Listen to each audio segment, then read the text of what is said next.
Halo, jumpa lagi dengan saya, Dengura Ferda Saskara, CGP Angkatan 9 Kabupaten Tulang Bawang. Pada kesempatan kali ini, saya akan membahas mulai dari diri, modul 2.1. Pertanyaan pemantik pertama, bagaimana seorang guru dapat mengelola kelas dan memenuhi kebutuhan belajar murid-muridnya yang berbeda-beda? Untuk dapat mengelola kelas dan memenuhi kebutuhan belajar murid-muridnya yang berbeda-beda, ada beberapa strategi yang dapat kita lakukan sebagai seorang guru, yaitu 1. Melakukan asesmen diagnosis untuk mengetahui kebutuhan dasar, minat dan bakat siswa. 2. Membuat bahan ajar dan media pembelajaran yang sesuai dengan hasil asesmen diagnosis. 3. Menciptakan kondisi belajar yang nyaman dan mendukung tumbuh kembang murid sesuai dengan kodratnya. Yang keempat, guru melakukan pengembangan kompetensi agar dapat menerapkan pembelajaran yang berdiferensiasi. Yang kelima, memberikan tugas yang dapat diselesaikan dengan beragam pilihan cara. Yang keenam, melakukan evaluasi secara berkala. Dan yang ketujuh, melakukan refleksi dan meminta umpan balik dari siswa. Kelas yang saya ampu dengan segala keragaman murid-murid saya.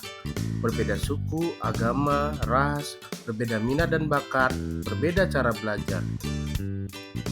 Murid di kelas memang unik dengan keberagamannya masing-masing.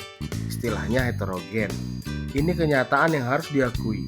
Mereka datang dengan latar belakang ekonomi berbeda, terkadang orang tua yang tidak lagi lengkap, berasal dari sekolah yang berbeda, datang dengan membawa prestasi berbeda, kegemaran berbeda, kecakapan berbeda, agama pun berbeda. Intinya, mereka memiliki latar belakang yang berbeda-beda, mulai dari finansial, lingkungan, sosial, emosional, dan lain-lain. Dalam satu kelas saja terdapat berbagai karakteristik anak, potensi yang berbeda. Setiap anak memiliki minat yang tidak sama, kemampuan numerasi dan literasi yang beragam. Ada anak yang sedang bekerja dalam kelompok, ada pula anak yang senang belajar mandiri. Ada anak yang senang mendengarkan penjelasan dari gurunya, ada juga yang senang mencatat materi penting dalam bentuk tulisan atau sebuah gambar. Bahkan ada anak yang senang berdiskusi dan melakukan kegiatan praktek yang dapat menggerakkan anggota tubuh mereka. Ada anak yang senang belajar di dalam kelas, ada juga yang senang di luar kelas. Ada anak yang pandai berbicara di depan kelas, ada juga anak yang pemalu. Apa yang telah Anda lakukan untuk melayani kemampuan murid yang berbeda? Apa yang Anda lakukan untuk membuat proses pembelajaran menjadi lebih mudah bagi murid Anda? Apakah ada perlakuan berbeda yang Anda lakukan? Jika ada, perlakuan seperti apa? Jika tidak ada, apa dampaknya terhadap murid Anda? Yang saya lakukan adalah melakukan asesmen diagnosis untuk mengetahui kemampuan minat dan bakat siswa di awal tahun pembelajaran. Membuat rencana pembelajaran yang berdiferensiasi. Membuat media pembelajaran yang beragam bentuk, gambar, video, diagram, tabel, dan rancangan kegiatan. Membagi kelompok berdasarkan kemampuan murid, kinestetik, audio, dan visual. Mengajak murid melakukan variasi pembelajaran di kelas, di alam bebas atau di perpustakaan. Menggunakan teknologi dalam pembelajaran untuk menghadapi perkembangan zaman. Melakukan evaluasi setiap bagian pembelajaran dan meminta umpan balik kepada murid untuk merefleksikan pembelajaran yang saya lakukan. Dampaknya bagi murid saya adalah murid dapat belajar sesuai dengan kemampuan dasarnya dan mendapatkan pengetahuan dari berbagai media pembelajaran. Kondisi kelas menjadi lebih aktif dan menyenangkan. Mereka lebih cenderung terlibat dan termotivasi untuk belajar. Ini menghasilkan lingkungan kelas yang lebih dinamis dan produktif. Pembelajaran berdiferensiasi membantu siswa mengembangkan keterampilan diri yang penting seperti pengaturan diri, pemecahan masalah, dan pengambilan keputusan.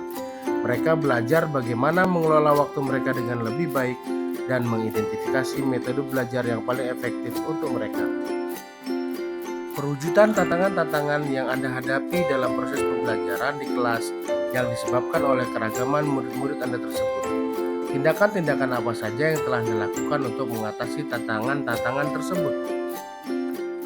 Tantangan 1. Minat dan motivasi belajar yang berbeda dari setiap murid. 2. Waktu yang banyak terbuang dalam proses pembelajaran. 3. Belum adanya kesadaran berkolaborasi dan hadir penuh dalam kegiatan. tindakan. Satu, merancang pembelajaran semenarik mungkin dan memberikan motivasi. Yang kedua, memaksimalkan waktu dengan menggunakan strategi yang tepat. Dan yang ketiga, melakukan penguatan dan ice breaking untuk mengembalikan fokus murid. Menurut Anda, untuk mengakomodasi tantangan yang terkait dengan keragaman murid tersebut, bagaimana seharusnya pembelajaran itu dirancang, dilaksanakan, dan dievaluasi? Untuk mengakomodasi tantangan yang terkait dengan keragaman murid tersebut, sebaiknya pembelajaran dirancang sesuai dengan kemampuan belajar, minat dan bakat mereka, dan menggunakan media pembelajaran yang beragam. Pembelajaran haruslah menyenangkan. Evaluasi bisa dilakukan dengan formatif dan menggunakan metode yang beragam. Yang terakhir, kita sebagai guru harus terbuka terhadap masukan dari murid dan reflektif agar pembelajaran kita dapat diterima oleh setiap murid. Karena sesuai dengan filosofi pendidikan menurut Ki Hajar Dewantara, kita harus dapat menuntun siswa sesuai dengan kodratnya. Demikianlah pemaparan dari saya. Akhir kata, saya ucapkan terima kasih. Salam guru penggerak.